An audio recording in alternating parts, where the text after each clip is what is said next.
Here's another Friday quick tip for you. So if I want to match a paint color, say I've got Benjamin Moore's website up here, technically I can pull the RGB code, I could save this as an image, I can do a lot of things to get that color onto my surfaces. One of my favorite ways and easiest ways to do this is in your surface settings.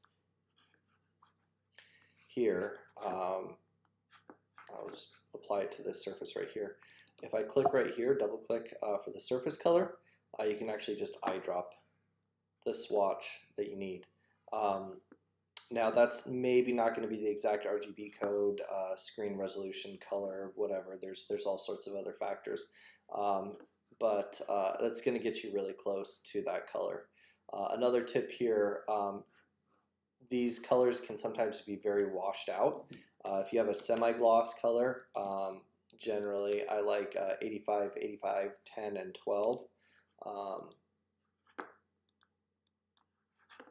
need to change to that. I don't know why it's not giving me the shininess option here. Oh, there it did.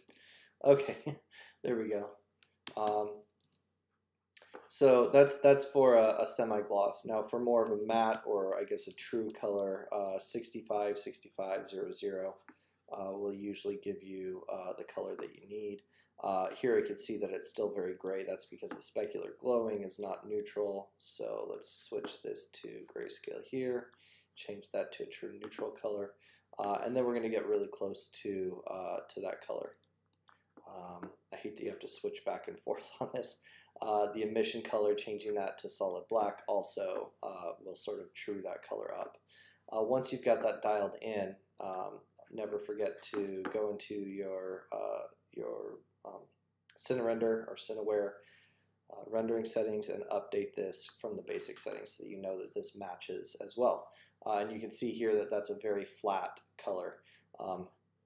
So while this 65, 65, 00 might be the ideal color for on-screen viewing, for rendering out, if that's what you need to do, make sure that the 85, 85, 10, 12 is set. It's going to look very washed out on screen, but then if you're doing a rendering, you'll usually get a little bit better results here, sort of more true to that color there.